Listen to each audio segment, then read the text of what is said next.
Hello, everyone, and welcome to the next episode of Solar Sidekicks. My name is Pat Southwell, and I will be your host for this episode. We are coming to you recording at our studio in Carrum, and we'll be talking about a lot of stuff in solar. It has been a big week in solar. As always, there's been a lot of things happening. So, like we do with every show, I'd like to acknowledge the traditional landowners of where we're recording this today, and that is the Boonwurrung people of the Kulin Nation. And I pay my respects to all elders past, present, and emerging.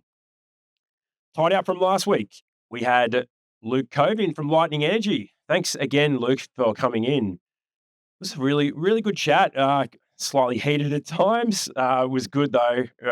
Really enjoyed that robust discussion with you, Luke. You're a really nice guy. It was the first time I'd actually met you in the flesh. So really happy to be able to call you a friend now. So thanks again for coming in, Luke. Also wanted to mention a couple of other little things. So I noticed as of last night, Andy McCarthy's book, Here Comes the Sun, is now out in audiobooks. So I think that's on Audible and one of the other platforms where you can get audiobooks. I saw that pop up on my newsfeed last night, and I was very happy with that. I actually sent Andy a bit of a confession saying, I'm not very good with books, mate, and you probably thought that I've read the whole book that I got off you, but I haven't because I'm not very good at being able to concentrate for that long, and I wouldn't have been able to take it in. But I love my audiobooks. So definitely I purchased it last night, and I'm going to have a listen when I'm out inspecting in the car. So thanks again, Andy. I'm really looking forward to that. And yeah, you've done really well with all your whole book launch and everything. Really appreciate what you've done for the industry and also talking about people's mental health. So well done. You've been a real winner for that for the industry. So thanks, Andy. And one more thing to mention, just wanted to shout out to Jeff Stapleton. I had a chat with you, Jeff, yesterday. Called me from the UK, called me from London, I think he was. So really good to hear your voice and speak to another industry legend. Thanks for the feedback about the episode. I think he corrected me on a couple of things. I can't remember what they were now, but it was stuff from the old days. Maybe I should look to see what that actually was. But yeah, thanks again, Jeff. You're an absolute legend, and enjoy your time when you get to go skiing or surfing or whatever it is that you do. All right, so we have a guest in the studio for this week. I'd like to officially welcome Sandy Atkins from Energy Safe Victoria. Thank you very much for coming in, Sandy. Yeah, g'day, Pat. It's good to be here. First time, long time. Yeah, for sure. So that's great. Look, I'd just also like to acknowledge the traditional owners as well, and recognise them as the original custodians of the lands that we're on. Good stuff. Thanks very much for that, Sandy. Appreciate that. So this is a bit of a reunion. You were my boss at the Clean Energy Council when I started there in 2017. So you interviewed me and all that sort of stuff. I think I worked for you for, 12, 18 months, something like that. Yeah, it was a couple of years, I reckon. Yeah, yeah, it's funny being, that was the first role that I'd had where I'd been on the other side of the interview. Yeah. Interviewing people. It's an interesting job. Yeah, good stuff. And you've been at ESV now. How long have you been there for? 6.5 years. So Jesus, 20 that long? Yeah, wow. 2018, time flies. Time does. I must admit I didn't have this much grey when I started, so maybe it hasn't been that much fun. Yeah, fair enough. Fair enough. All right. So do you want to just have a quick chat about your role now at ESV? So you're heavily entrenched in the solar sort of side of things at ESV. So what are you doing there mainly? So when I started at ESV, they'd I guess come to the realisation that solar is going to be here to stay for a little bit. Yep. And there's upcoming challenges in renewable energy. So luckily I was able to get that role. And then after being there for a couple of years, they identified that it was bigger than one person. Yep. So we set up a small section of a team to look at renewable energy safety of the installation of it. Yep. And that ran for a number of years, and that was coincided with Solar Victoria and their in the solar homes program that they administer. Yep. And then at the start of this year, Energy Safe actually had a whole sort of review of it, and we've set up a dedicated renewable energy team. So ESV has a really good, remit when it comes to electrical. So we actually regulate from the generation of the electricity through the transmission of it, then the distribution of it, Interesting that a lot of people wouldn't think of that. No, but it gives us a lot of oversight. For sure. And getting the whole picture. Yeah, that's right. And so what we've done is we've set up a team for renewables from the generation of it, all the way through to the equipment that uses it. And so we have teams in each part. The team that I'm involved with Scott, who was on a couple of episodes ago, and also Greg, we focus on the installation safety. So make sure that it's actually Sparky's doing the work. Yep. Apprentices are supervised properly, and also the work's compliant. Yeah, right. So there's basically another sort of sub team that looks after solar farms and big batteries and wind farms, that sort of stuff. Yeah, so we look after the installation safety. So the Sparky's doing the work, we're still involved there. But in terms of the broader engineering and how that site runs, we have a dedicated team that's parallel to my team. Yeah, right. The renewable energy space. So very busy and a lot of travelling, which is good. You get to see some good regional Victorian parts. Yeah, I was going to say, is there much crossover like with either with your role or with your teams into between each other? Like, do you speak to them much and do much stuff with them? Yeah. Our team, I like to say, is sort of the glue. We're in between the equipment guys. Right. And we're in between the engineers. Yes. Because the installation sort of ties those two things together. So we could go to a site and it may be related to the equipment, but it may be related to the way the equipment was installed. Sure. So we cross over that. And the flip side, the design and the way that a plant's run, whether that's an issue with that or whether it's an issue with the way it was physically installed. Yeah, sure. So it's not as simple as just small scale one side, large scale the other. They intertwine to some respect as well with what you do. They're very similar, to be honest. It's just multiples, which is a good thing about renewables. You sort of just tack on more to make a bigger plant. Yeah, very good. Good stuff. Oh, that's quite informative. All right. Well, maybe we should get into some of the stuff with the standard. So first of all, I want to mention that you're on the EL42 committee. You've been on that for a while now, I think. Yes. You were on it when I was at the CEC, probably before that as well, actually. Yeah, so we were trying to work it out. So I'm the co-chair of the Standards Committee with Nigel Wilmot, who's based over in Perth at Western Power. So him and I, we took over the co-chair role in about 2014. And I think it was around about 2011 when I started. It was just, so when the standard changed in 2012, 5.3 changed. I got there just as that process had finished. So I wasn't involved with that. Mm-hmm. But it was an interesting, I guess, introduction into solar. So when I first started the CEC, I was doing technical support stuff like the work that you were doing when you were there. And the first presentation that I did, and I hadn't done much public speaking, it was called ATRA back then in Sydney in 2012 when the standard had been published. And so my job was to talk about the new version of 5833. And when did you start about the same time as me? 2007-ish, 80-ish? In the industry, 2009. Yeah, started. Okay. But that was still under the 2005 standard, which was really easy. It was great. There was no conduit. You didn't earth anything. I mean, Victoria, we still had rooftop isolators, but they were AC switches with just the Clipsal, the 56 series switches. And the job was pretty easy. I used to buy 2 rolls of 4mm SDI, and that was my cabling. So anyway, my job at the CEC at this presentation was, and it was packed. So 2012, things were going nuts. Industry was chockers.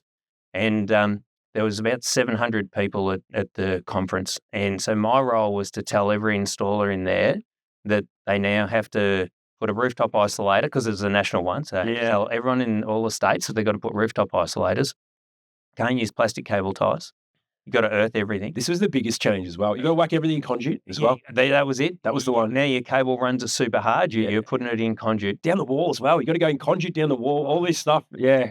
So that was it sounded like the end of the world at the time. It was a bit of a baptism of fire, I must admit, when I jumped in there. But so that's where I guess my involvement with standards came, and it sort of kicked on from there. Yeah, right. Did you get any feedback from the installers in that session, or was it they were pretty good, do you reckon? There would have been one or two, surely. It was amazing. So what I had one photo of a panel, because I was installing when I was at CC. I still installed I had my own REC and was installing, and so I had a photo, and I was using the metal clips for the cable support. Yeah, And so I used to do all that on the ground and have just the plugs and then take them on the roof and plug them into all that sort of stuff. Sure. So I had a photo of that's how I did it, because one of the things was you had no plastic cable ties. And so I showed, well, this is how I've complied. And I had a number of people who'd been in the industry for a little while and who I didn't know at that point come up to me and just say that it's fantastic. Yeah, all of this stuff's really hard, but having someone come up and show a way of being able to comply has made a really big difference. And I think that's what sort of from an energy safe perspective as well, although we are about regulations, we still want to assist and we still want people to comply. So if there's ways that we can help, then we certainly try to do that. Yeah, for sure. I feel like that's the case with ESV. They've been quite good at showing an educational approach to people learning, which has been really good. There's so many good resources on the website. Yeah, for sure. Which have been, I think a lot of that sort of stemmed back from, I don't know, I'm sure there's some documents on there, which you probably wrote back at the CEC that have just been sort of updated or whatever. Yeah, my first job was so that they had the installation guidelines, which were a guideline, but because they were called up in the incentive program, they were mandatory. Mandatory. So they sort of became regulations. So my first job was to turn it into looking like a standard. So I made everyone numbered. Yep. Because my job was people would ring up and want to know something, and it was hard to find it in the guidelines. So so then we treated it like a standard. So you had this clause. So yeah, so there's a few things, and it was good. And also the CC had a checklist, and I used to hate. I remember jobs you'd be driving home and you've forgotten to put the lock dog on. You remember inspectors wanted lock dogs, even though that was a misinterpretation of the standard. But anyway, so then I'd be driving back just to put a lock dog on it. So I made a checklist to make sure that I didn't miss a label. Did you put lock dog on the checklist? I did, yeah. Well, that's what started the checklist. I didn't have a checklist before that. Yeah, right. And then I put it on because, you would miss a label or you would do something. And I mean, back then it was a bit easier to do the job. But if you've been flat out for 5 hours, however long it takes you, it's good to be able to take a step back and walk over. Or if you've got apprentices, it's great for them to then go through that checklist and go and make sure that all of those things have been done. For sure. So when you go to bed at night, you don't have to worry about it. You've covered it up. Yeah, for sure. I don't know. I think it was on that checklist. What about leaving it, making sure the tiles are back down? That's it. Actually, I don't reckon I had it on my one. No, that is a good one. I only did that once, but I did a bit in. I did that. I did that a couple of months ago.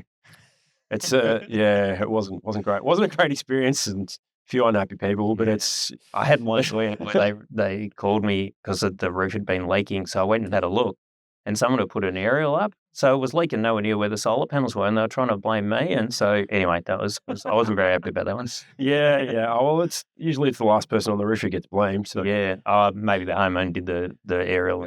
Maybe anyway, maybe.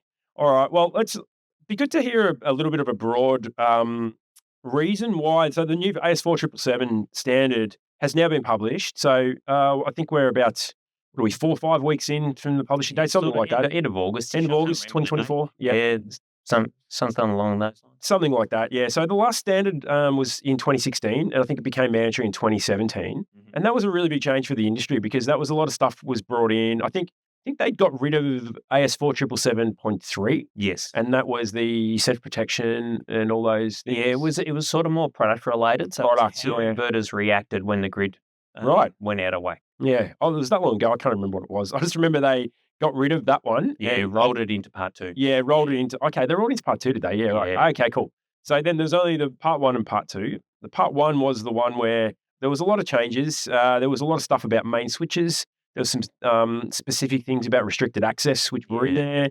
There was probably a clause in there about the restricted access, which made things a little bit difficult, which there was no foresight back then about having it in there because it spelled out the DC. Yeah, so there was a couple of things in there. I thought that was actually quite a good standard for the time, but I felt like it kind of went out of date pretty quick as well because technology just kept moving forward and forward and forward, and the way people would do installations would change as well. But we got to a point where we've got this new standard. We've got this new standard out. So, what do you think the main reasons for the change was? Just the evolution of the industry? No, look, at the time of writing 4777, we didn't have a battery standard, so we didn't have 5139. That didn't come until 2019. Yep.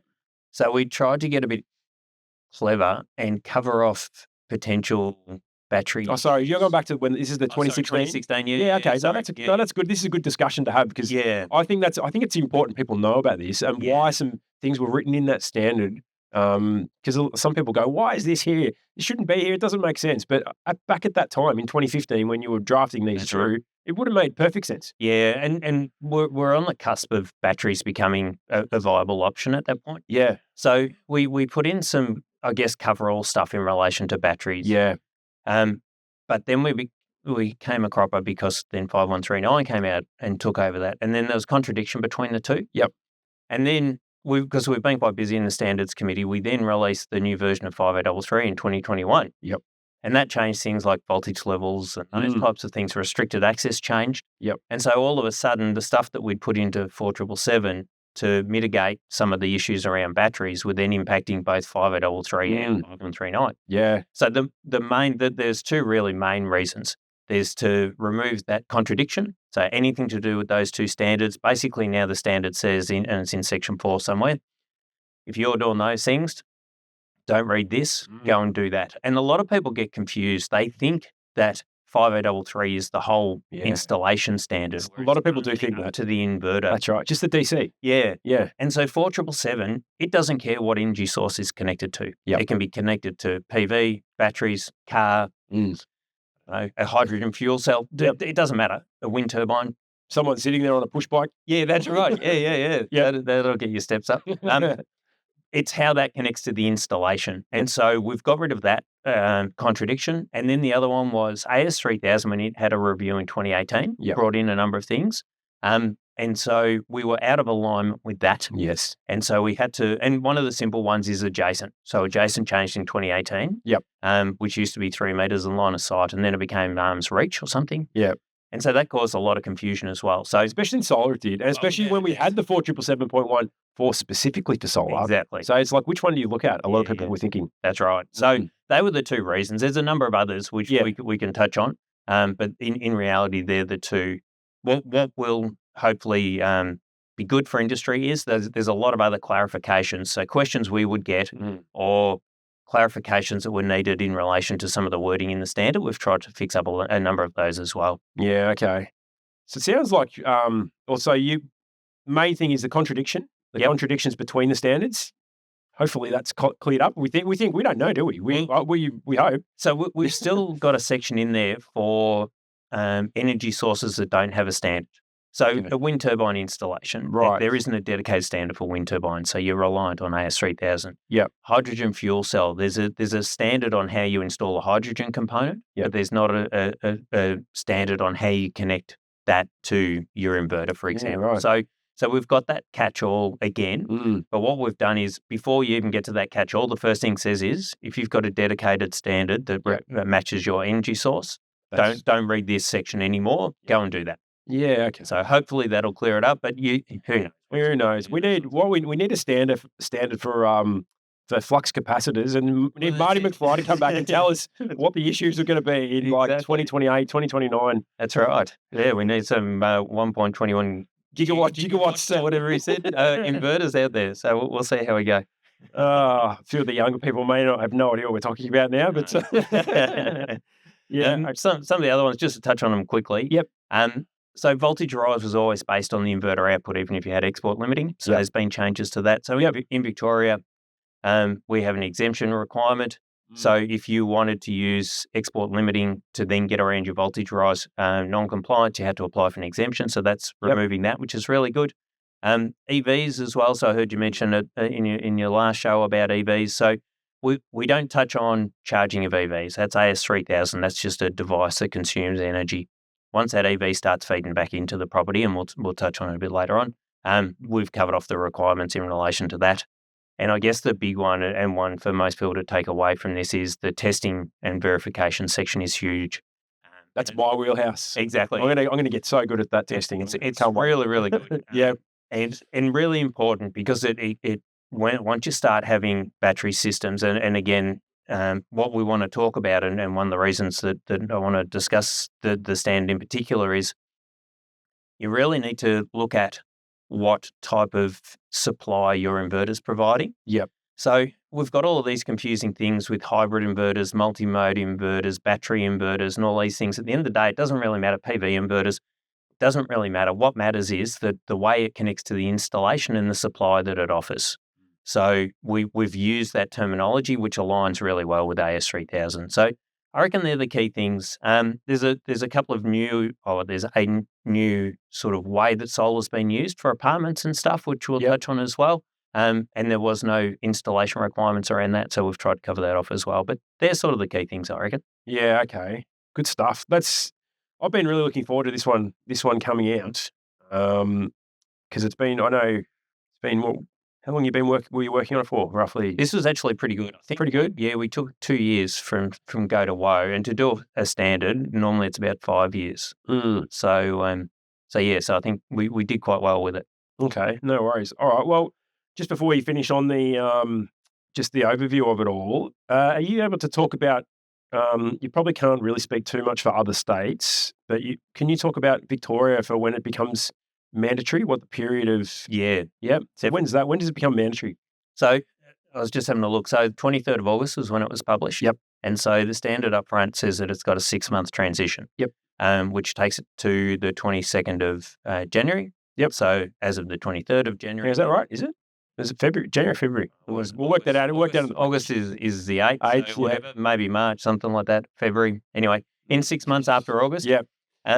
So basically on the 23rd, and there was always confusion, is it after the 23rd or whatever? So what we've said is the 22nd is the last day of using the old standard, and then you can use the new one.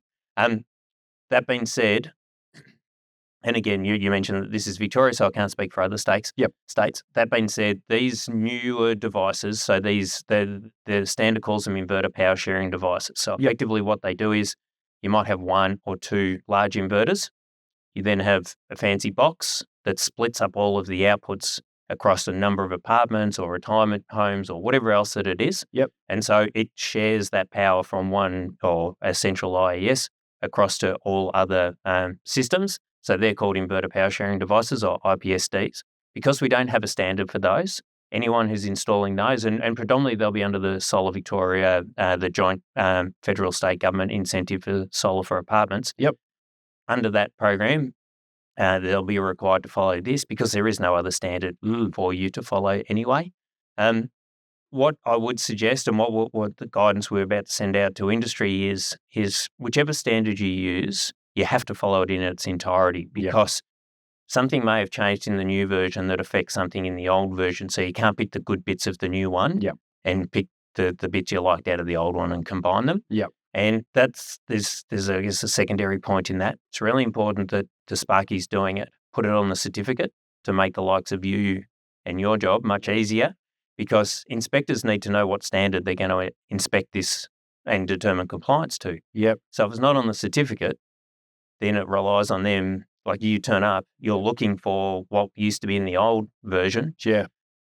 And there's something different and you defect it and then there's all this back and forth as well. So that's sort of the main thing. And it is interesting other states within the way their regulations work. And I remember with 5833, New South Wales was immediate, I think, quite quick on it. So whereas I think most of the other states pretty much point to the standard. So hopefully it'll be a good transition. But in all honesty, once you look at the benefits that are in the standard, I would envisage industry will be complying with it earlier as opposed to waiting till the end of the date, which I reckon when we moved to the 2012 version of 5833, people took it right up to the very last day because you're not having to utilise the conduit and all those sorts of things. Yeah, for sure. So you're saying basically in that transition period that which standard that they are using, they should be putting it on the certificate. Is that right? That's what we're recommending to industry. Yeah, recommendation.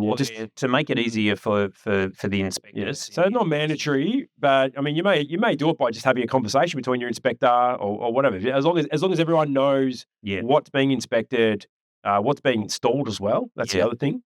There was some discussion last week about all the different audit programs that happen as well due to the different incentive programs. They utilise the certificate a lot as well. So if the CER may do an audit and it could be 2 years afterwards, and they turn up and they're expecting it to be to the new standard, and it's not on the certificate, then you might have to be responding to an audit report saying, this isn't a valid defect because I did it to the new standard, and that's a lot of mucking around. Yeah, that's whereas if you put it on the certificate, everybody gets that information, and it should get rid of that confusion as well. I must say, I haven't given that advice to my installers, but I'm certainly going to be doing that now. Yeah, but because that makes a lot of sense. Yeah, it's much easier, and yeah, as I said, the follow on as well down the track. Yep. Even the consumer, or you might be a Sparky who's going back to someone's job in 3 years' time. Yep. If they've got the old certificate within their documentation pack, yep, they know the standard that it's done to, and it makes their life easier because they know if they're doing an equivalent component replacement, then they know what standard they need to comply with. Yeah, I was just thinking it makes it hard as well. If someone doesn't put it on the certificate and they do it incorrectly and they do half from one and half from another, as an inspector, which one do I defect? You've got to sort of work that out then. Is it the old standard or the new standard? You have to have that conversation, have a look at the rest of the install. This just gets messy. Yeah. It just gets messy. So a lot of hard work. Yeah. I remember this was the advice when the last 5.3 came in, because I remember you saying things like, well, if you want to do a disconnection point, that's fine, but you got to make sure that you have the liquid drain device down low, or you got to make sure you put the site map in. Yes. You can't just pick and choose. Keep the cables off the ceiling, all that sort of stuff. All that sort of stuff. Yeah, that's 600 in the ceiling space. So there are flow-on effects, and it gets very tricky in it to be able to go, well, if you do this bit, it doesn't affect that. It's just impossible to do that mapping, and so you either do one or the other. Yep. So sounds like the best way to do it. All right, good stuff. All right, Sandy, we're going to go to our first break, and when we come back, I want to drill into a few more of these things, just a little bit more detail. Maybe we'll go through each one of these changes and how they're going to affect installations. We've got a bit of stuff to cover still. Anyway, so there'll be all that and a few other things coming up. Okay, and we're back from our break. All right, Sandy. Now, I didn't ask you at the start, but I'm going to ask you now. I should have forgot to ask Luke last week, but anyway, where do you sit? Are you a solar superhero or a solar sidekick? Yeah, I like the question. I think it's a good one, and I had a little bit of think about it. Yep. And I reckon I might make a new category. Yep. You have to explain it then. Oh well, yeah. And so I think I could be quite easily seen as a solar drop kick. So going back to my story in 2012, having to tell everyone about how hard solar installs going to be and how much work it is, I reckon there might be a lot of people who think I'm a solar drop kick. So I'm going to go that one. But also too, and Scott's answer was pretty good because at the regulator we're really good at having an each way bet on stuff. Yeah. So, but on the flip side, so the reason that I'm in the role that I'm in now is when I was a solar installer, and so it was going nuts. They had the $8,000 rebate and things were going really gangbusters. And I went to a SEA Vic, the Solar Installers Association. Is this back in 2012? It might have been earlier. Earlier than that. Earlier. 2010. It was at Knox. Right. It was at Knox, and it was really, there's lots of people there. And anyway, Rod Menzies was from the CEC, so he was the person who I ended up going to work for. Anyway, he came up and started talking, and then so it was accreditation took like a year to get because they just didn't have the staff, and so many people were doing it, and everyone was provisionally accredited. All the case studies were built up. 3 case studies, all those things. It was That's right. There was 3. I forgot about that. 3, and someone had to assess them. There was a guy in Brisbane assessing them, and there were people, Jeff, who you mentioned as well. That's going to be a good podcast. I reckon you'll probably need a series on Jeff. Yeah, I know. A huge amount of experience. So it was taking a really long time. Anyway, poor Rod was at the front of this crowd, and there might have been 150, 200 people. And they were just really ripping into him. And basically, he got up and said, all right, just give it to me. Let me have it, yeah. And they did. They both barrels really got into him. And I'm sort of in the back quiet because I hadn't been in the industry very long. And I sort of had this moment where I thought, well, I could complain and carry on and get annoyed about what the rules are and what the requirements are, or you could be involved and see about making a difference. And so it wasn't much longer after that, the ad at the CEC came on. Yeah. And so my previous job, I'd been there since my apprenticeship, so I'd been there for 19 years. Like I was almost institutionalised. It was a work for Australia Post, and a great job, and learnt a lot while I was there. So then I made this really big decision to leave this sort of very secure And I had 2 kids that were not in school yet and just got a mortgage and all this sort of stuff. Anyway, I made the decision to leave and then go and work at the CEC. And then from there, then standards and now in the role with EnergySafe, which is really good. So that second portion, maybe the superhero side. But, I do like the dropkick side of it as well. So I'll have an each way bet. Haven't heard anyone. Well, I think we've had someone come up with a new category, but that's something else. A solid dropkick. Solid dropkick. And actually, one other little thing I want to mention. We've spoken about this before. I won't go into it with too much detail, but so it's funny that back in 2012, that when you started, I actually went for that job as well. Oh, did you? Yeah, well, we've spoken about this before. You may not have remembered, but and then so they chose you, right? They chose you, and I ended up going and I ended up working at True Value Solar after that. I remember that. Yeah. So I was at True Value Solar. So who knows where my life would have gone if I'd have gone to the CEC. Anyway, maybe you might have ended up at True Value Solar. And then one of the first times I met you in 2013 down in Hobart at an installer night. Yeah.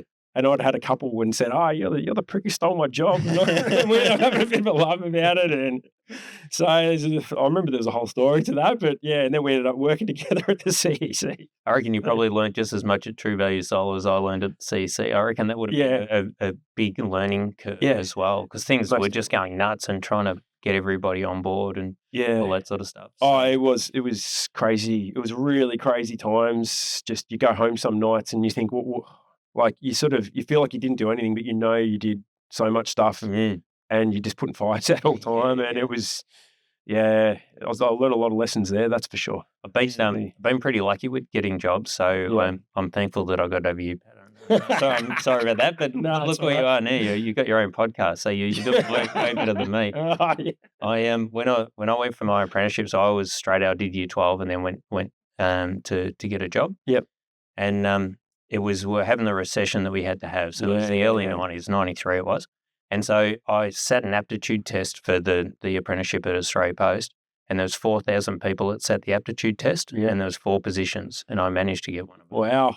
So, look, there might have only been 400, but I like 4,000 sounds better. No, it was huge. It was held over 3 weekends in this auditorium. Yep. And so I've been very lucky with jobs. Yeah. And the CC one was obviously the same. Yeah, so, for sure. Good stuff. All right, well, let's stop reminiscing about sound like a couple of old blokes here just talking about our goofies to me. No, that's all good. All right, well, let's talk about the future, because 4777.1 is a big part of what's going to be in the future. I reckon we should drill into a little bit of the changes and how that's sort of going to affect the industry and what the differences are now. So, all right, do you want to, what do you reckon we kick off, Sandy? What's the first one? We'll go with, let's go with the main switches. Yeah, cool. So I reckon that's a big one. So change the main switches. Yeah, look, it is a good one. And you mentioned this about 4777 Part 1. It had some stuff on main switches. And if anyone ever read it and then read the diagram that went with it, they would realise that the two conflict each other. So if you haven't, then well done that we managed to sneak it through. But it was really confusing and it didn't make any sense. So is that the table you're talking about? There was a number of main switches where it's 3-phase, whether single phase, this size, that size, 0 to 15 or 0 to 30 kilowatts system, a single phase on a 3-phase install, all that one. Yeah. So if you look at that table and then look at the words. Yeah. I actually thought it was a pretty good guide, that table, but there were some times where you look at it and go, well, this one kind of contradicts that. Yeah. Which one do I go off? And you had to make a judgment call on it. Yep. Yeah. It was quite awkward. And the fundamental principle that we're working on, and you've been an inspector and knowing Part 1 of AS3000, which most people in the trade don't tend to look at, that all covers off what we're trying to achieve. And we're trying to achieve a safe installation. Safety, yep. And so the whole idea behind the main switch requirement is we want the follow-up electrician who goes there to be able to work safely and to be able to isolate everything they need to isolate. Yep. So the standard now requires you and mandates so you can't have any more than 2 main switches related to renewable energy or inverter energy systems. Sorry. IES. No more than 2 main switches for IES. Now, a ganged main switch is still only 1 main switch. So if you're at a single-phase install and you've got 3, you got a bidirectional EV charger and you've got 2 lots of solar and they're all running 4 mil, 25 amps, whatever, you got a 25 amp 3-phase breaker on it, then that covers you in that regard. Yep. If you need to go greater than that, then we're requiring to have a dedicated subboard. Yep. So that on that main switchboard feeding that subboard with nothing else on it other than inverters is just one switch. So then if you're working on that part, you can just turn that off. So in essence, that becomes like a renewable energy marshalling board type setup. Yeah, that's right. Yeah, very much so. And which is really common in the commercial spaces. It is. You might have on the roof a distribution board that's up there purely for all the inverters. Yep. And that links into another change that we made. So we used to get exemptions. You'd be doing, I don't know, you might have 4 25 kilowatt inverters all in a row and then a switchboard. Yep. The fourth inverter was more than a metre away from the switchboard. Yeah. So you've got 3 inverters with no local isolation and the fourth one with it. So we've put an exemption in the standard now for that local isolation point that covers that exact scenario. Now, if that switchboard is used for other things, then you can't get away from the local isolation. Right. If it's if it's a plant board, so it's running the aircon and running everything else, and it's not dedicated for the solar stuff, then you still need to look after the local isolation at the inverter. Yep. But a dedicated board, you could have inverters and they're more than 3 metres away. And is there any limit to how far they could be? Is it line of sight or anything like that? Yeah, yep. Line of sight. Visibility, yeah. But we used to get some exemptions in a DSV. Yeah, that exact thing. The first 3 doesn't have one, and the last one we've got to put it on. And that seemed to be seemed silly, didn't it? Like to have to do that. Yeah. So so that's been tidied up in the standard as well, which is hopefully a good step forward as well. I like that one. That's really good. That's a really good step forward. Makes sense. Just back onto main switches as well. So one of my other concerns, and there's not a lot that keeps me up at night, but the one thing that does is where we have like a backup system, an alternative supply that's run through battery system, is where an electrician who's not as engaged as the people that are probably listening to this podcast wants to come and do some work. They turn the main switch off. They have their tester. They test that it's de-energized. They turn around to their tool bag, put their tester down, grab their screwdriver to go and do some work. Within that 2 or 3 seconds, the battery system has kicked in and has energized that board. So I'm really, really concerned about that. And if we start having lots of main switches here, there, and everywhere, and that main switch may be de-energized with the grid going off for a period of time, but then it becomes energized because those systems kick in, that's a major safety concern that I have. And by minimizing main switches is one of our methods that we're trying to minimize that risk. Yeah. Okay. That's good. Really good point. And I think it's also important to sort of talk about here. If you're altering a system, you then need to bring it up to the current standard. So that would mean if you've got a system which has been installed, I don't know, 4 or 5 years ago under the old 2016 standard, and it complies with that, and then you add something to it, might add a battery or add some solar or whatever it is, you're altering that system, then the way those main switches are going to be set up, the way they're affected is going to have to comply with the new standard. Yeah, definitely. That's right, isn't it? Yes. Yep. Yeah. And the alteration's the key word there as well. Yep. Well, what we did see some problems with, even still based on the 2016 standard, is where you may have installed an alternative supply that then runs a whole house. Yep. But some of those final sub-circuits didn't have RCDs on them. Yes. Traditionally ovens or those sort of water services, those sort of direct connected loads. But by changing the supply type that those loads run off, you have altered that portion of the installation. No, you haven't done anything with the oven, but the supply to it has changed. And when you're running off a battery, you don't have fault currents and things like that. So we need other devices to ensure that the electrical installation, again, going back to fundamental principles, still remains safe. And the new standard has really clarified that. It's effectively said anything that you move across onto this alternative supply needs to comply with the current version of AS3000. Yeah, right. And that would mean, actually, I haven't read that's in here. This is in the old standard of 4777.1, but you would also need to, they also need to be labelled backup circuits. Is that still the same? It is. And labelling's one of the bigger issues. And so we've set in the standard that there's a requirement to put those backed up circuits within their own switchboard. Right. There is an exemption because we understand, like with DRAVs and stuff like that, there's cases where you can't do it. Yep. But the first port of call and the first thing that the standard is saying for you to do is to put them in their own spot. And it comes back to more the safety concern that I raised, is they're the ones that could get energised a few seconds later. Mm. And if we can keep them in a separate enclosure, it's just going to Minimise the risk. Yeah. Very good. Some good information there. All right. All right. So covered main switches. Do you want to go? Do you want to touch on labeling? Is there like with all the labeling of the main switches? Do you want to just maybe point out which ones they are now? I think. Yeah, it's interesting. So we've had a bit of discussion since publication, and the main switches in the examples that are typical examples in Section A, the main switches are a different colour. Yes. And everyone's going, do we have to do red main switches? Well, AS3000 under the main switch bit, I can't remember where it is. The reason they put all this stuff in a book is so that then you can find it again. It's like 2.3 point something. And I know a lot of guys who can just reel it off. I've got enough rubbish in my brain that's why I've got it in a book.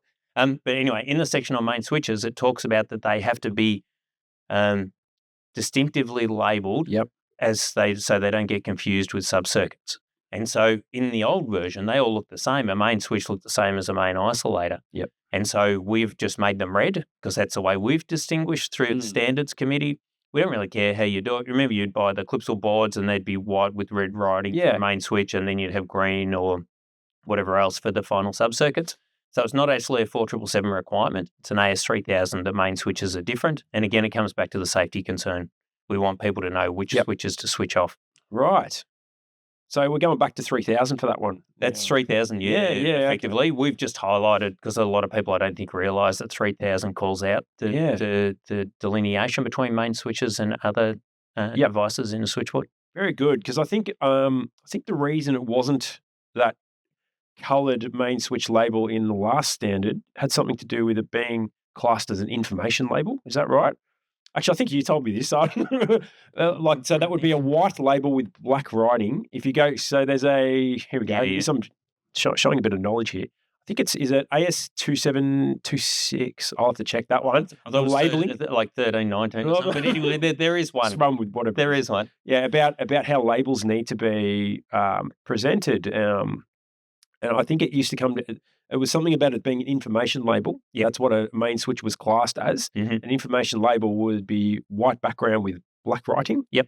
And that's why it was in the standard as it is now. And that's why the red with white was emergency. Emergency, correct. Yellow, black, yellow. That's right. I think that's right. And that's when it came in with because I think before the 4777.1 2016, there was no requirement for the actual warning label. Like it might have said warning, but I think it was white, and most of them are white and red. Yeah, and a lot of Victorian ones were green with that green. That's right. Regulation one as well. So so we did try to clarify that through the previous version. Yeah. And then we're sort of trying to just point out that more the main switch component that you need to make that different. Yeah, that's the important part. Yeah, that's good. And I think it's really good. You're also tying it back to AS3000 because you're not trying to reinvent the wheel. Something's already there. That's right. You can kind of look at it and go, well, we're already there with this, so let's keep it all consistent. And there was always the argument of trying to have it in one standard. But if you're a Sparky installing solar and you don't have AS3000, then I'm not too sure. Maybe you need to have a look at that. And, well, if you're a Sparky and you don't have AS3000. Well, that's it. That's the issue. That's the thing. All of these systems in Victoria are licensed to work, and we'll touch on that in a minute. Yeah. But,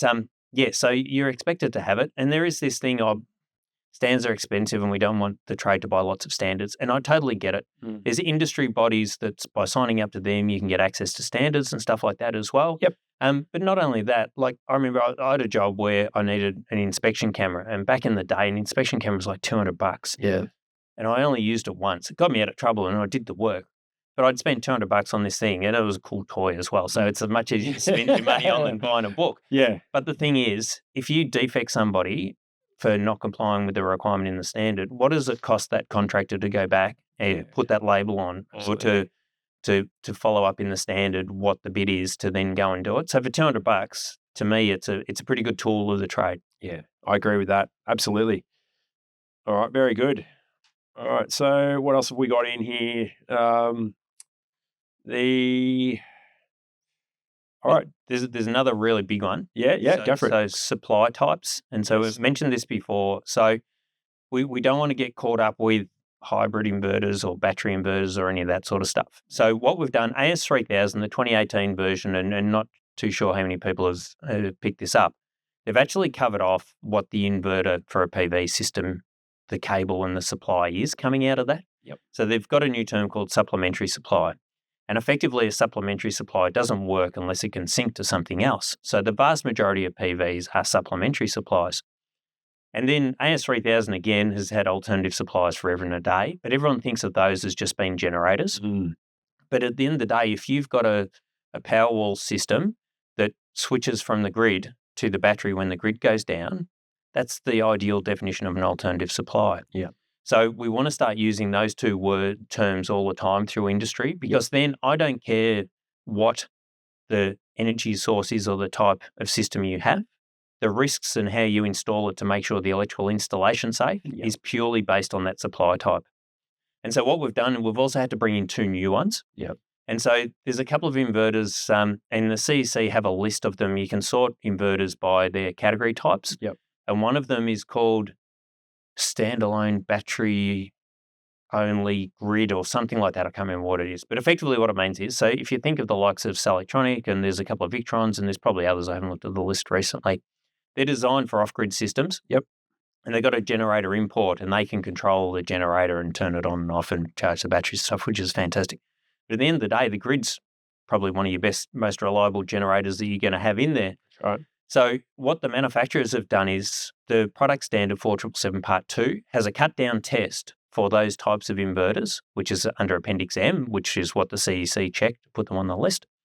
So if you want to install that and connect it into the grid and then run all your loads at the back end or the output of that, that inverter itself, part of that testing, can't export any energy into the grid, but it can use the grid to charge or to pass through to load or to do whatever.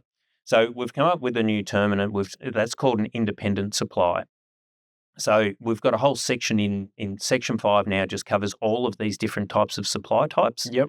And so we've got a whole section on independent supplies, and it's about how you install all of the downstream, because quite often that Selectronic or Victron might have a Fronius inverter running as a supplementary supply. I've got to keep getting back into the words. To then run that half or that portion of the installation. But because you're still grid connected, it can still have safety implications, because effectively you're connected to a wider MEN network, and we need to make sure that network still maintains safety. So that's a new one. Anyone looking at those systems, I would strongly recommend looking at that section. What we called them in the old version was standalone, and there was a standalone section and how that worked. The problem is standalone, if you read AS3000 definition, so again, this is a conflict that we've fixed up, standalone means you are completely isolated from anything. There's no one else, and there's no other properties. So it takes away anything that's grid connected. Really? Exactly. Yeah, that's right. Whereas this was confusing. It was standalone, but it had a grid connection. Yeah. So it's an independent supply. So that's another one, and that's some fun reading. And then the last one that we made up, because that's Nigel, my co-chair, likes to talk about how we make stuff up and get people to comply with it. Yeah. But this was ultimately based. So back many years ago, when the Fukushima incident happened, and in Japan, they realised that they had all of these inverters and power systems on people's roofs that they couldn't utilise. So then in the Japanese standard for inverters, added an additional requirement that if the grid goes down and there's energy available, be it the sun shining on your solar panels or whatever, then they need to be able to have a port that energizes to run dedicated or emergency stuff. So things like charge your phone, plug your internet in. Is this like the Fronius PV port? That's exactly what it is. And so that was the first one that hit our market, was the Fronius one. Yeah, and so we didn't have requirements in the old standard because it didn't exist. But with the resilience that we need to build into the grid and the natural disasters that are increasing, climate change and all these types of things, the outages that we had up in the hills with all the high wind events and things, I can see a real need for these type of products, because if you can at least charge your phone, the idea is not to run your fridge and keep everything going. It's just we want to be able to listen to the AM radios and so get the keep stuff emergency contacts, all communicate. that sort of stuff. Yeah, exactly. So what that's called is a substitute supply. Substitute supply. Yeah. So the idea behind it is it's never energized. But if the grid goes down and you've got energy, then it will be energized. And effectively, it's going to be limited to a 15 amp single outlet. Now, people can run an extension lead and power boards and stuff. They need to be mindful if a cloud goes past or it gets nighttime, it'll turn off. But the idea behind it is charge up your phone, listen to the radio, do those really important things that you need to. So they're the 2 new ones that we've got a lot of work in trying to get that across to industry because it's really hard. Everyone's going to talk about hybrid inverters. Yeah. I don't really care the type of inverter because you can have a hybrid inverter that just takes energy from the PV instead of it being exported, runs your house at night time, but if the grid goes down, it turns off. So it's still a supplementary supply. It needs the grid to be there. Yeah. So the name that it's a hybrid inverter doesn't mean anything to me. Yeah, that's right. Exactly. Unless you configure it to run as a backup and then it's an alternative supply, and that's more important to me that it's an alternative supply, not the brand or the make of inverter or type of inverter. So it's going to be really important that installers now are going to be, more than ever, you're going to have to understand the design of the system that you're installing to make sure that label that you're putting on reflects the correct supply of that inverter or that IES. Yeah. It's going to have to, you really have to get an understanding. You're just going to be able to get a bunch of labels and go, slap all these on. Yeah. You're not going to be able to do that. You see that a lot with batteries, which I know Scott covered with yourself as well. So, this is going to lead into that as well. But also, gone are the days where once upon a time, a residence, a home was a simple electrical installation. Yeah. That they are now super complex. And as we start moving to load management and smart homes and stuff turning on and off all automatically or controlled by the cloud or whatever else, electricians who are coming to work on that afterwards, who may not know that system at all, need to really be mindful. And in the standards committee, it's a bit annoying. We know these concerns, but there's, other than the education of the next electrician who's coming along, who that all they may do is put in air conditioners, for example. We put labels on things because we have no other measurement. But a lot of people don't read labels. And if there was an easier way of doing it, to explain to them that the hazards that are at that installation, it's not just the main switch that's turned off. Without getting into things really deeply, one of the investigations I had was an air conditioning worker who there were multiple main switches. Remember back in the old version of 3000, it might have been the 2000 version where it was basically a free-for-all of main switches? Yeah, I do. And unfortunately, they only turned off one main switch and the one they were working on wasn't on that one. And unfortunately, it was the last thing they did. So, it's very important. Important to get it right. Definitely. Yeah, okay. Yeah, sorry to bring it down. No, that's all right. But that's why all these things are here. Like, it makes sense. It's a niggle and it's annoying and there's lots of labels and they do take time. But hopefully, there's method in the madness to try to minimise these things. So do you reckon, as part of this release of 4777.1, we've always failed? Well, I feel like the EL42 committee has always failed in the fact that we want to reduce the amount of labels. Have we reduced it, or have we got worse? Or we've definitely reduced it. You have? We definitely have, because we took out a lot of like fire stuff and other things that we didn't necessarily need. Yep. The green circular label's been a good one. Yeah. For the for sure. Oh, that's been really good. I think that's really important, that one. So we've added a couple of different ones for that. So now if you've got an EV that does two-way power flow, you'll actually have one of those green labels saying that as well. So then the fireys who turn up know that there's an EV. Now, if there's only an EV that's charging, they won't know. But if that EV does provide power back, be it an alternative supply or a backup supply. Do you know the label? What's the label? Very similar. I think it's just EV. It's just green circle. Oh, so it's with EV. So not PV. No. Or ES. It's going to be EV. Yeah. Yep. That's right. So potentially you could have three. Yeah. Yep. For sure. Yep. Yeah. Cool. And really, you could have more if you've got a PV system with a switch and you've got a PV with a disconnection point. Then you've got different ones for those. So but at the end of the day, that green label, if they see a green label, at least it gives them some idea that they need to enact other safety protocols. So that's the important part behind it. So there is a couple of those in there. But every project proposal I've put forward, one of the key things is to minimise labelling. But we go down these sort of paths. Yeah, I know. And that they are complex and we can't fix them through a technical installation practice. The only way we can do it is through administrative, and unfortunately that's labels, but that's where documentation and those things are so important, and a lot of industry aren't too into documentation, which I get. When I was in the trade, I'm a Sparky for being a Sparky for those reasons, and then doing the paperwork was always an extra part. But having been a Sparky that's gone back to somebody else's installation, knowing what was done beforehand and what the tests were when they tested that system previously, aids a lot. And so even if that can be added onto the certificate of safety as well, so in ESV Connect, there's like a default pro forma that has all of your tests and you can write your results in there. Yep. The best thing about that, then you as the inspector get that. You can verify that those tests are the same. But not only that, and solar maintenance, which is what we're going to talk about in a moment or so, if you come along and do maintenance on a PV system, if say it's 5 years old, and when they tested it, the IR was infinite, and now the IR is 2 mega ohm, technically it passes. Yeah. But there's an issue maybe somewhere. Yeah. What's happening? Or it's wet or whatever. Could be anything. Yeah. And when it is, you're there and it's dry and it's 2 mega ohm, what's happening when it is wet? So having that information previously can point you in the right direction. So it's really important to get to that level. I've found the site maps being a big one too. Like that's been really good. I mean, and there's site maps and there's site maps. Like some of them are not as good as others, and there's some amazing ones. Some are really really good. They show everything really clear. Yeah.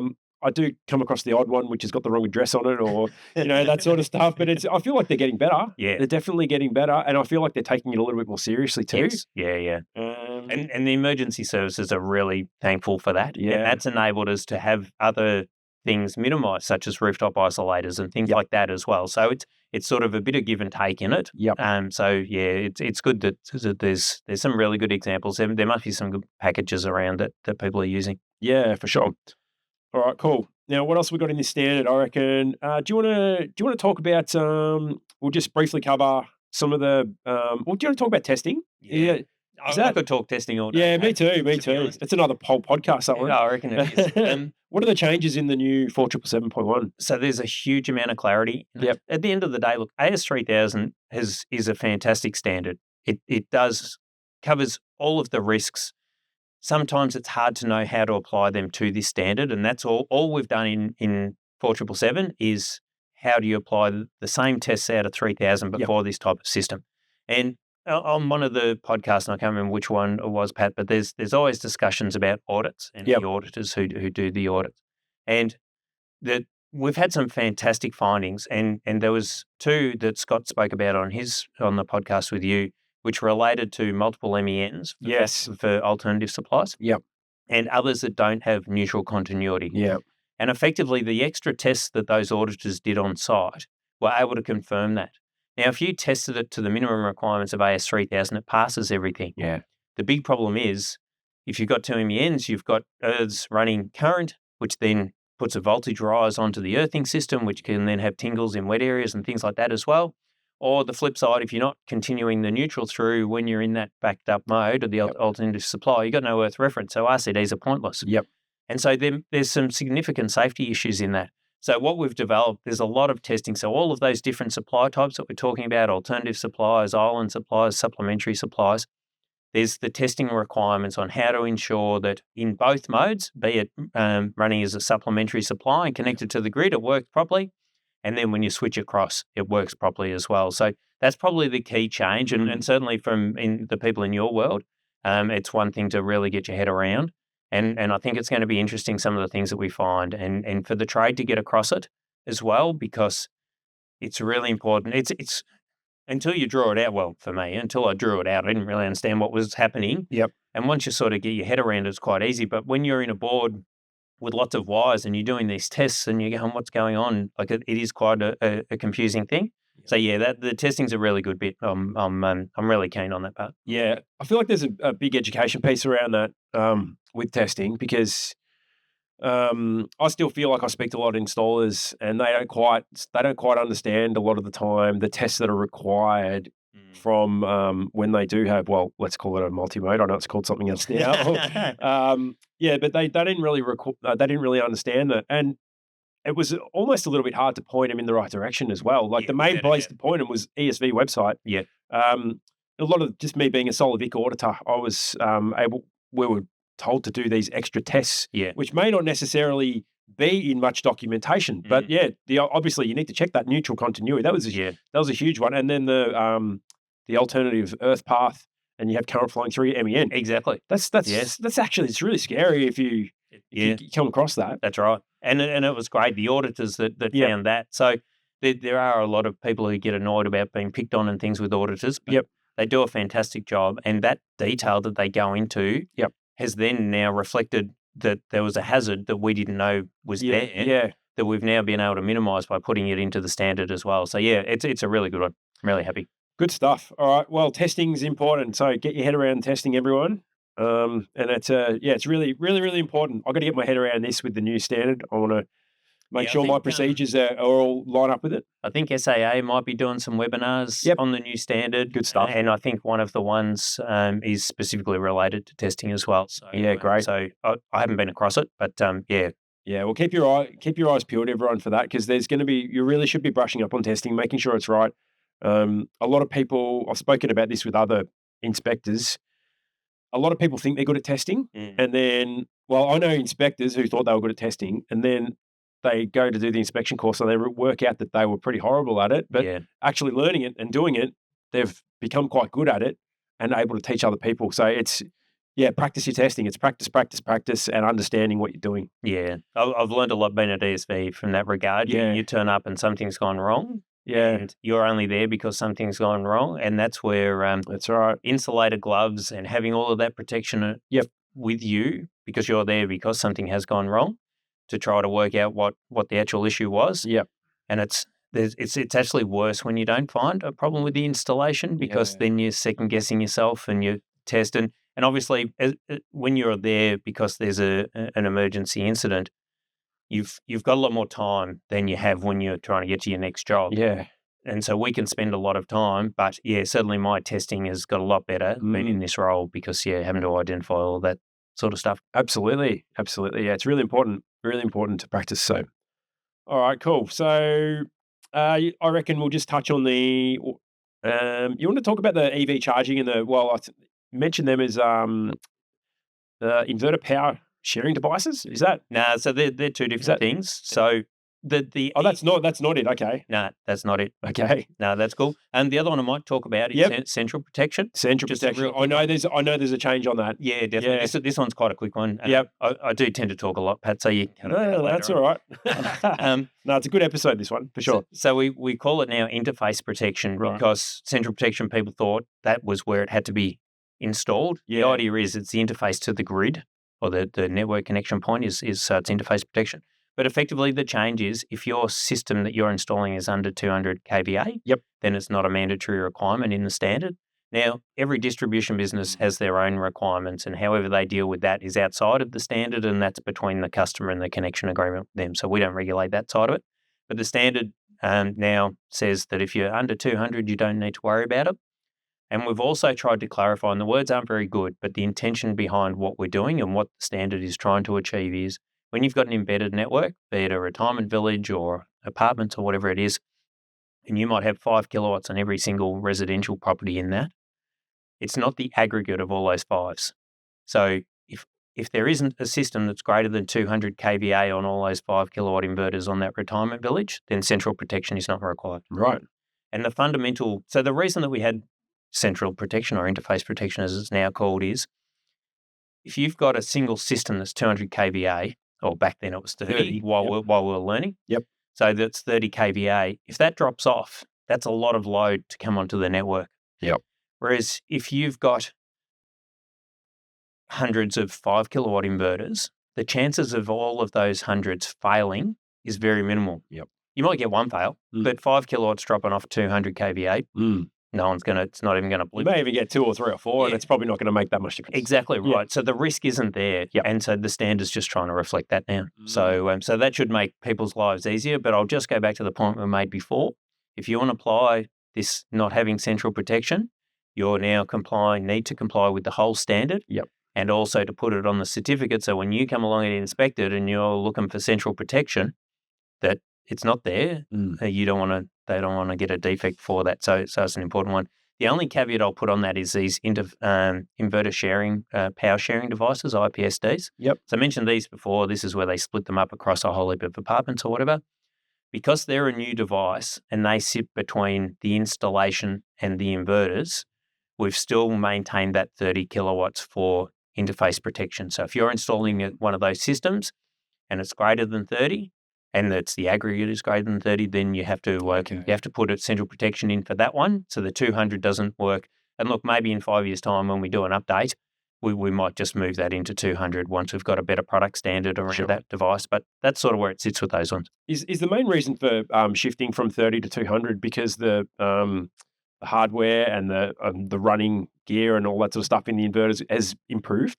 I don't think it's improved, but I think there's a level of comfort. Yeah. Systems are handling the way that they should handle. Yep. And because we've got so many of them, we're finding that it's not. There's not the concern that was there initially that they're worried about the devices just doing their own thing. So the standard has done its job in effect, and we haven't had the concerns that we thought we may. Exactly. Yeah. That's exactly it. So that's good. That's good to know. Yeah, we're on the right track with that. We certainly are. It's going well. Okay, cool. All right, now what else we got? There was one other thing, and you did mention a little bit about the power sharing with EVs. Is there much in the standard about that? Or is that I suppose that goes back to the different supply types that we spoke about earlier? Exactly right. Yeah, perfect. So Section 5, which looks after all those different supply types, we've got a section in there for EVs. Yep. But effectively we say, so your EV can work in a few different ways. Yep. You can get EVs that they've got a socket outlet in them. Yep. Or you plug a thing into the charging port and it's got a socket on the end of it. And then you can run an extension lead and run whatever you need. So vehicle to load is what they call it. So there's nothing wrong with that plugging into a generator inlet socket with your changeover device and running your house. So we've put that in our standard because the generator standard excludes inverters. So we had to put it in our standard. Now, where we've deviated slightly from this, and it was a concern that the committee had, is that because you've got the socket inlet there, you've got the live pins, that anyone can plug anything into it. And we're seeing EVs. So there's a lot of EVs. I think that the Lightning, which might have been mentioned at the previous podcast, I think it's F-150s. Yeah. That's got a 7 kilowatt inverter in it. It's big. So what we were concerned about is, let's say you've wired that socket inlet with 2.5 mil cable. Yeah, okay. And you've got a 10 amp extension lead, but you've plugged it then into your house, you've done your changeover switch. So all of these, once you've got an inlet socket, it has to be a manual changeover device. Yeah. Or there has to be a changeover device. It can't energize those pins while the grid's there. You have to plunk from one to the other, if that makes sense, which is the same for generators. Unless they're hardwired, which is different because you haven't got the risk of the exposed pins. Yep. So if you're in your house and you run all that energy, we want to be able to protect the system. So you've got to have overcurrent protection device at the inlet socket that matches the support. So if it's like a 2.5, you might have a 16 amp. That's it. Or whatever. Just needs to make sure that cable's protected that goes. That's right, which is different from the generator standard. They allow it at the switchboard end, but through our committee, and I haven't been involved in the generator standard, why they're comfortable with it. But the consensus was, and there was no comments at public comment phase, that now when you get your 56 series with your inlet socket, you'll have to get an extra taller one that you can put a circuit breaker in. Right, okay. So what if it was at the switchboard? So there's the whole adjacent bit. Yeah, okay. That is okay. So that's covered off. Yep. Yeah. Very good. All right. Do you reckon we've covered most of that from 4777.1? Yeah, I think so. There's probably other stuff in there, but there's a huge amount. Yeah, it's nuts. But EVs, they're nothing special, and you hit the nail on the head right at the start. Is it depends on the supply type you're using it for. Yeah. There's always going to be a box on the wall. So if it is going to be one that once the sun goes down and it starts supplying power to your house in the same way a battery inverter would, so it's working as a supplementary supply in that case. Yep. Then you need to follow all the requirements as though it was one of those other type of systems. If it's got a smarts in it, that bit like a power wall, you disconnect the grid should it go down and it becomes the source of supply. Yep. Then you've got to follow the alternative supply requirements. But at the end of the day, it's the box on the wall to the connection in the switchboard and how it interfaces is what we care about. Yep. The EV and the cord in between, there's other standards that covers EV cords, extension leads, all that sort of stuff. So, so they're not that special at the end of the day for us. Yep. It's the box on the wall back into the house. Yeah. Good stuff. Cool. All right. Very good. All right. Well, I reckon we're going to go to our final break. I'll come back and we'll end up with our wrap up. I think we'll talk about talk a little bit about inspections and maybe some maintenance stuff. Yeah, that'd be good. Yeah. Have a public service announcement. Yeah. It seems we're at Karen Radio to do that. So that'd be good. All right. No worries. All right. Well, we'll be back in just a few moments. Okay, and we're back from our final break. All right, Sandy, that was pretty heavy on 4777.1, but yeah, I think it's a good standard. I think we've once the industry gets used to this, it's going to be a real positive. So yeah, a lot to get through, but yeah, going to be good in the end, I reckon. Yeah, it's going to be interesting. Once we start applying it in the real world, then we'll probably find this stuff that we've stared at and thought was okay. That always happens. That happens every time. There's always something. There's always something. Let's just hope it doesn't impact us too much. And I mean, you must spend a lot of time. You probably already caught a whole lot of stuff. You would have. Yeah, we already start the next revision of things to fix up, and a lot of them are sort of niggly things. Yeah. Hopefully they're only going to be niggly, but we'll find it. Yeah, very good. All right. Well, I can't see any howlers in there like the 350 watt rule or anything like that. that aged. Well, we sort of went roaring past the 350 watts, didn't we? Yeah, it escalated very quickly, didn't it? It was unbelievable. Yeah. All right, cool. Well, let's shift focus a little bit to bit of a discussion about maintenance. So I know with maintenance on solar, I know you've been speaking at ESV. You've had a bit of a campaign with maintaining solar, making sure. I think it might be send your solar some love. Show your solar some love. Show your solar some love. Yep. Yeah. So you guys have been sort of spruiking that out in the community. I've been seeing them come up on my social media feed. I may have even seen an ad on TV. Maybe I think we're definitely on like digital radio. There's ads on digital radio. Okay. Or maybe it was might have been a YouTube video or something. Yeah. I don't know. I saw something anyway. Yep. And I thought, oh, that's cool. That's it. Yeah, there's definitely like a YouTube ad stuff. On the side. Yeah. So what are you seeing? What are you seeing with maintenance or the requirements for maintenance? What are you sort of seeing in that space? So one of the big gaps is people put solar in and it's fantastic they've done it and it has all the benefits that it has. Yep. But effectively you've got a power station on your roof. Yeah. And you really need to maintain it. And if you think about it, and everyone who's listened to this who installs solar, and if you're the one who works on the roof doing the panels, you know it's the harshest environment. It's always going to be pumping in the sun. Yep. Gets lots of temperature fluctuations. There's also rodents, various other things that happen with it. And consumers, although they might be engaged at the start, they're not necessarily going to be watching it like a hawk after a couple of years, for example. Yeah, as far as they're concerned, it might just be like a rooftop. It just sits up there. They don't really look at it. And they've forgotten about it. Yeah. And so what we're trying to push with the community is, in the same way you maintain your car, that there is a need for maintaining your solar panels. Yep. And similar to your solar panels, you don't just get someone to wash your car when you go and take it for maintenance. Like, great if they do. Like, if it comes back and it's clean, that's good. Yeah. But at the end of the day, you want to be able to your car to start when you turn the key, and more importantly, when you put your foot on the brake, you want it to stop. Yeah. And so we need to make sure that electricians are the ones doing the maintenance.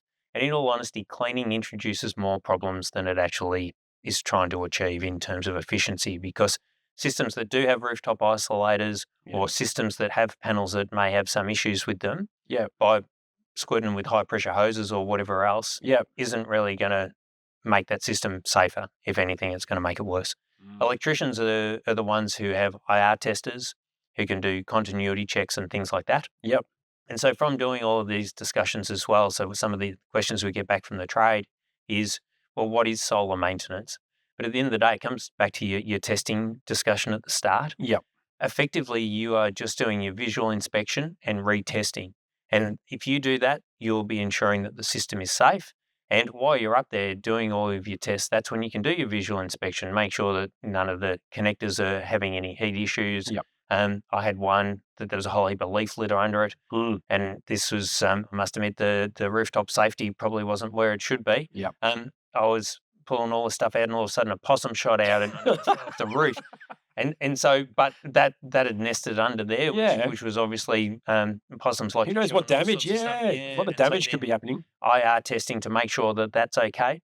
And so, if there's anyone listening who wants to understand better steps, so if you go onto the ESV website, Energy Safe website, we've got a really good guidance document on testing, and in particular about making sure that you can test. So you don't necessarily need to take rooftop isolators apart. You can do continuity checks through it and things like that as well to make sure. And visual checks? Visual checks is probably the best one that people sort of take for granted. And look, if you are going to get rid of lichen or some bird droppings or something, then while you're up there doing that, then you'll be doing your visual checks as well. So So also, if your business is only selling solar, having a link back into your customer to come and do maintenance, then when you're there and they say, we're looking at doing this or that, an EV charge or whatever else, Yep. you're going to be front of mind. So without it being a push from the business, if you want to jump onto our website, we've got some YouTube videos, some clips highlighting the importance of maintenance. You can share that with your customer base or have a reminder when you're selling the system that this is what's required. We're not seeing a huge amount of issues. So last financial year, we had roughly about 50 fires associated with PV and battery systems, only a couple battery related since the LG recall. Yep.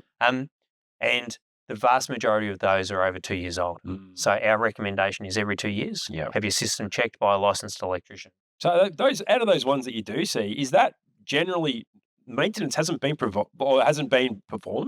Is that generally what you see? No one understands maintenance. And as a bit of a pop quiz, go and talk to your friends or people who aren't in our industry who have solar and just ask them when the last time they got it maintained. Yeah. Because I don't, there's a lot of people, the response to me is, I didn't know you were meant to maintain it. Yeah. So we can look. We've got 750,000 systems roughly in Victoria, and the Victorian stats.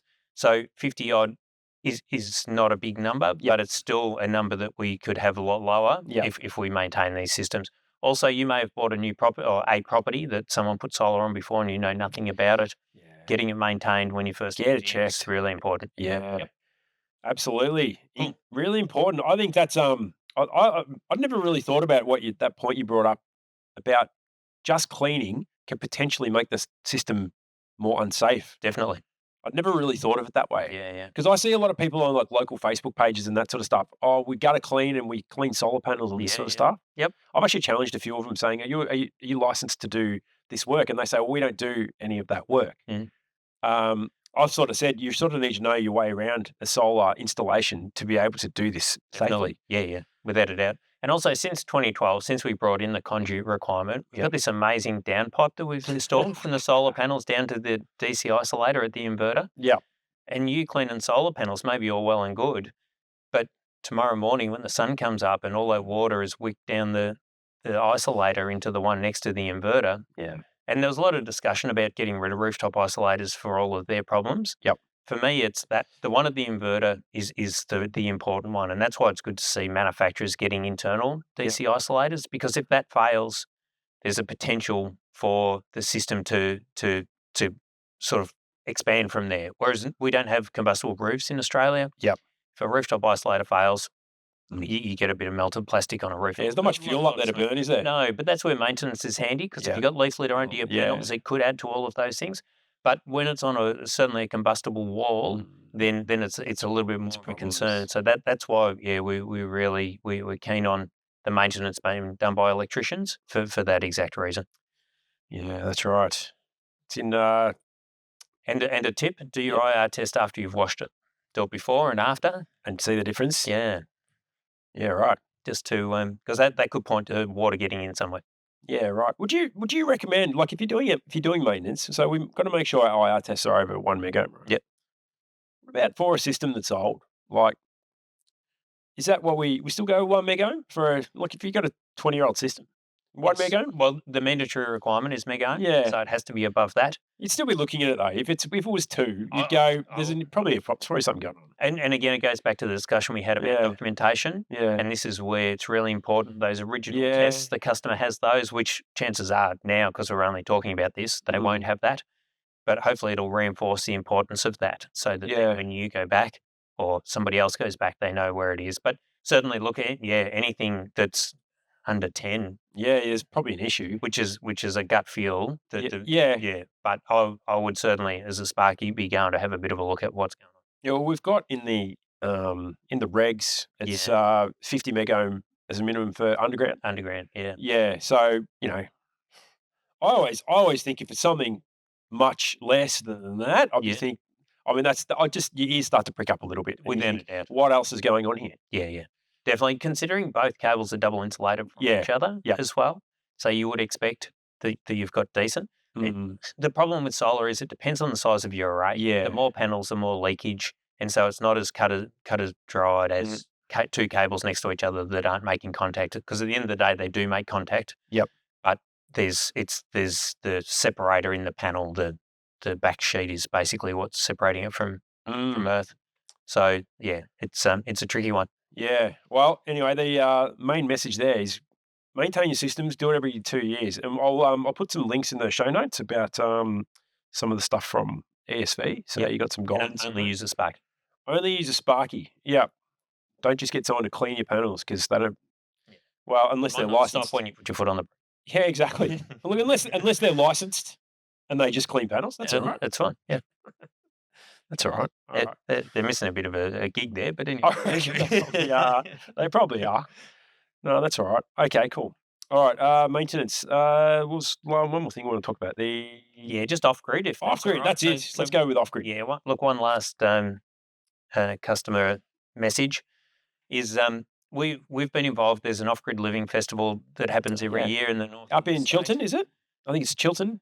I think it was. Yeah. Was it Elmore, and then it might have moved to Chilton? Yeah, I think it did move. Yeah. We spoke about this on might have been episode 2 or 3. Yeah. Okay. It's a great event. Great event. Really, really good. The main thing that I want to mention is that we had a change of our licensing regulations in 2019. Yep. And so effectively, there used to be this requirement where if a system was ELV, so under 120 volts DC or 50 volts AC, it wasn't unlicensed. It was unlicensed work. You just need to be competent in that work. Yep.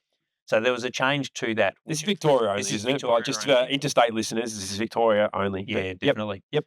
And what we've changed to is if the installation has an applicable installation standard. So if your PV modules are big enough that it kicks into 5833 scope, or if your battery system's big enough that it kicks into the scope of 5139, it is now licensed work. And the reason that it is licensed work, and it comes back to the discussion around in Victoria and the prescribed work and the extra inspection on it. And so maybe just as a little bit of history in relation to how that came about is, and well, this is how it's explained to me. I don't. Our forefathers, when the SEC finished and they developed these rules, I don't know if this was their discussion that they had then. My understanding of it is, if you're doing electrical work that the customer can't make safe, then it's deemed to be prescribed work. Yep. So New Zealand called it high risk. Yes, high risk. Yep. WorkSafe called working on a roof high risk installation work. Prescribed installation work is effectively our version of high risk. Yep. And so if you think of something like you've replaced a switchboard, or you've put in a whole new underground and switchboard and all of those sorts of things, if you've done something wrong and the installation's been used, turning the main switch off, like say you've transposed the incoming active and neutral, so you've got active onto your earth bar and you've livened up everything that's connected to metal, right? Yep. Turning your main switch off is not going to make that installation safe. Yep. Solar panels, if the sun is shining and there's something wrong with that cable coming down from the roof to the inverter, even if the inverter's turned off, and now that we don't have a switch on the roof, that cable is effectively going to create an arc until the sun goes in. Batteries, there's basically no way to work on batteries because they've always got some stored energy in them.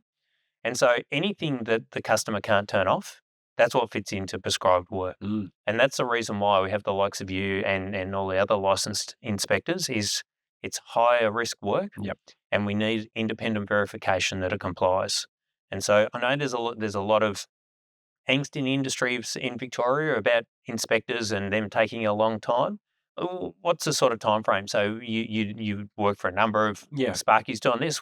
How much time do you get of notification for an inspection? Well, I mean, usually the way I would receive the order would be through the ESV Connect portal. So basically after the installation. Well, they'll usually I would think they'd go do the paperwork that night. Yeah, but they can't do the certificate until they've done the install. That's right. So you're not going to get it until afterwards. That's it. So basically no notice. I mean, then I've got my period to be able to do it, but I won't know that I'm going to be required out to a job until it's done. And that's probably between 90 and 100% of the time.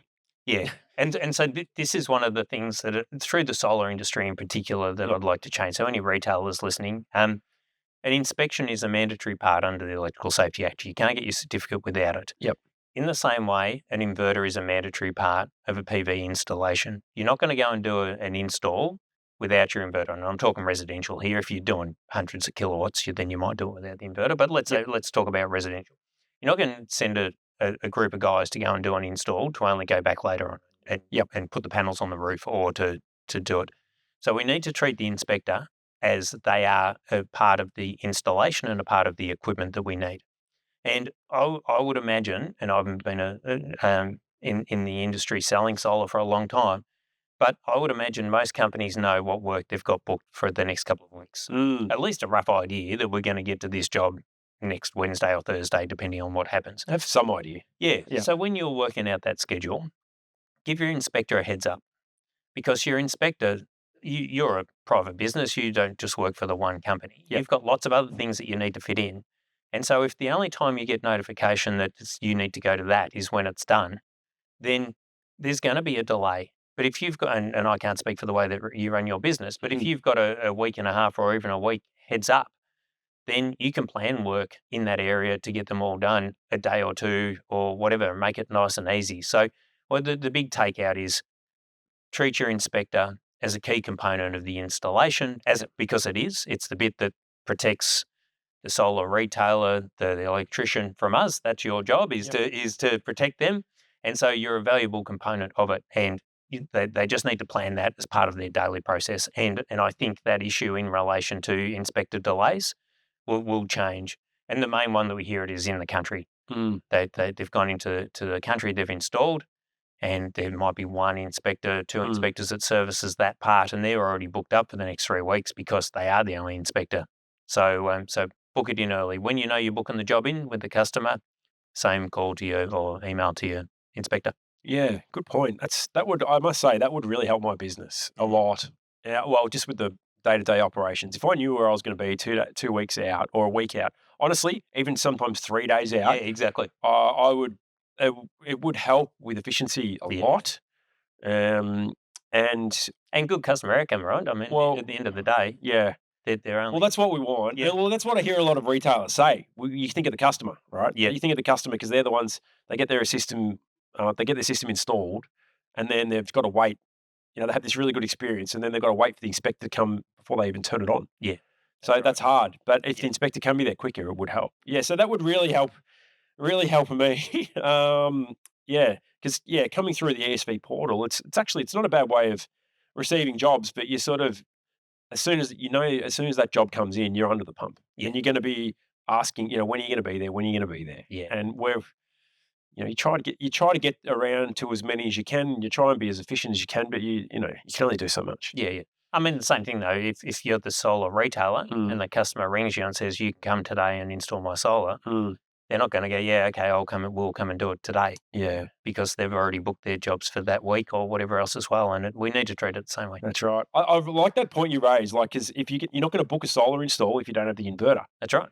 So if there's no inverters available, you're going to go, well, we can't do the install yet. Yeah. So if there's no inspectors available or whatever, maybe you should say we can't do it yet. But you can't. At the end of the day, it can't be turned on. It's a mandatory. It can't be turned on to be inspected. So why would you want that poor customer outcome? Yeah, interesting. That they are waiting. They've spent all this money. Yeah. They've got this shiny new thing that they can't do anything with, and it's out of everyone's control at that point. Yeah. Which is similar to panel delays or inverter delays, which we have periods of that, and we manage those appropriately just by doing those simple organising. Good point. All right, that's very good. One thing, little question without notice here, before we sort of wrap up. We've got the new RE endorsement for the inspectors, which I was able to get one of those. How's that been going? How did you think? What are we 5 months in since that's become mandatory? Is that it's been Aprilish or something, wasn't it? When it April 5th, I think. Look, to be honest, I was really concerned about it. Yeah, I thought we were going to have a bit of a shortage. Yeah. We hear issues in relation to not being in to get inspectors, which we've just spoken about. Yep. I don't believe that's related to, we still hear the same amount. It hasn't gone up. Mm-hmm. It definitely hasn't gone away, and I don't think it ever will until we fix the fundamental flaw in it. Yep. But it's definitely hasn't got worse. Yep. And so I think the people who want to stay engaged and want to do that work have obviously moved across and obtained that endorsement. Which is great because we're able to then target advice. So the advice that we're going to have coming out on 4777, we don't need to let every inspector know about that. We just can the REs. Just let the REs know. So it's really beneficial for us. And we used to have it once upon a time. Yeah, I know. I can't remember. Was it I-class or something like that? Or I can't remember, but it was probably a misstep when they combined it into the G. And my understanding was it was from Black Saturday. That's what I've heard a lot about because they just wanted to get people back online. Yeah, which makes sense. But it should have been a pause. Not a full thing. So everyone got used to it. Yeah, exactly. Yeah, and as we've spoken about, these are complex systems. They require a specific skill set. There's those dedicated standards which add on to everything else. And look, I wouldn't be comfortable going looking at, I don't know, a 2,000 amp switchboard because I don't do that stuff. No. In the same way that the inspectors who don't do solar maybe, shouldn't be in there looking at solar because they don't do it. Absolutely. Yeah. If that's the case, you're an inspector and wanting to sign off 2,000 amp switchboards, I'd be recommending you partner with someone who does understand these things. Yeah. So no, that's good. All right. Well, I think it's been a really positive step forward for the industry. The RE endorsement. We are always looking at more, Pat. So if you're in the field or if you're a Sparky who you're into it and you do a lot of testing, and it is all about testing, and most of this discussion has been about testing. It would be great if you want to look at something as you transition through or look to get to the next step and become an inspector. And I've heard you talk about how difficult it is, and it is difficult, and we probably don't shy away from that, to be honest, because, as I said, you are in our fundamental safety principles of the network or the electrical industry. The key component is the inspectors, so we don't shy away. But it'd be great to get some new guys in, or girls as well. It'd be great to get some more in, so hopefully we can encourage them to do so. Yeah, absolutely. Yeah, it's very difficult. I think we've spoken about it multiple times on this podcast. Still scarred. A little bit. Yeah, it was hard. Look, for me, it was a bit of a focus through COVID as well. Yeah. So it actually gave a little bit of purpose because you couldn't go outside and do stuff. Yeah. Might as well hit the books and try and get something out of it. Yeah, what an outcome from a bad situation. Yeah, for sure. Yeah. Quite difficult, but if people are interested in becoming an LEI, jump on. If you think you're a good tester, you know your way around the standards. It's actually a really good job too. I quite enjoy driving around and meeting new people, seeing new sites every day. Yep. And mentor some people as well because you get plenty of questions on site and all that sort of stuff. So it's good. Knowing where all the good public toilets are, knowing the ones to avoid. So I know pretty much all around Melbourne where the good ones are and where the good ones aren't. Where not to drink too much water because there's no public toilets around. Epping seems to be a bad spot for toilets. I don't know why. There's only one or two. I live close to there, so I haven't had a need to go and out a public toilet because I'm close to home. So there's a couple of good. Usually, country towns are pretty good. Yeah, they're great. Yeah, because there's just these hubs, the Lions or Rotary or something. They're good. Really, really good. Anyway, we'll move this conversation from public toilets. All right. We'll go into some closing comments now. Sandy, you have any comments you want to make before we wrap the show up? No, I think just maybe one thing from last week's podcast, and it was or last episode. Yep. And it was the discussion around solar and the ability for how they work as salespeople. I think was some of the discussion. Yep. And selling solar is such a difficult thing. Yeah. You're selling someone an energy system, which means they won't buy electricity from the grid. Yeah. Like how do you make that into selling someone something they're not going to use? Yeah. And it's similar to this is why energy efficiency or insulation, it's tough selling those products because if you put an air conditioner on the wall and it blows cool air in summer, you're wrapped. Mm. Whereas if your bill is $100 less than it otherwise would have been, yep, are you going to know? So to sell someone that, so I think that was one of the other things that I just wanted to add in relation to where this industry does a great job is selling the benefits of solar. And not everyone's doing it for environmental reasons. A lot of people do it for the financial side of it. Yep. And it's a hard one to do. So that was the only other thing that I just wanted to. Yeah, perfect. No, that's good to hear. All right, nice. Good stuff. We're going to wrap the episode up there. I want to say thanks for coming in, Sandy. It's been really an informative episode.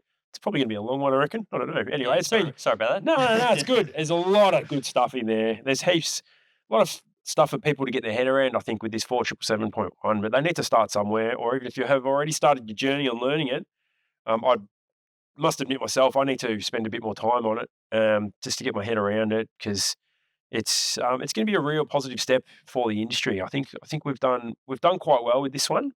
Time will tell. Obviously, There's always a dip when it changes. A few things that people may not get exactly right to start with. But if I could, I'm doing a talk on this at the All Energy conference, of course, as well, in the CC Masterclass on the first day. So if you're there, come along. If you haven't got sick of my voice yet and you want to listen to it again, we'll go into a little bit more detail with some pictures that will hopefully explain some of the different supply types and that sort of stuff. Yeah. So hopefully, hope to see a lot of the listeners there. Perfect. Is that a panel discussion, that one? Or you not? I don't think so. No, I think it's just me giving a preso. There might be towards the end a discussion. I'm not too sure who's on that group. But you know how normally they do like the regulators. Yeah. Yep. So that's your gig. Yep. Yeah. So I think it's early on, and then Scott's doing some stuff. I think on the second day or even that afternoon in relation to battery stuff as well. So perfect. Come along and see us and say hello. Yeah, absolutely. Yeah. So make sure all energy. Make sure you get there. Lots of CPD to be got there. If you've been All Energy before, you know what's there. It's a great event. Good to catch up with everyone as well. Yeah. Say hi. Put names to faces. Learn, interact. Speak to suppliers about new products. Speak to regulators. It's a great event. Just don't stay out too late is the key, I think, at All Energy. And so, all right, cool. Well, brings us towards the end of our episode. So, I want to say thanks again, Sandy. Thanks for coming in. Thanks for all the work you're doing at ESV. It's really good. It's really informative as well. Also wanted to say thanks for all the work you did with me at the CEC as well.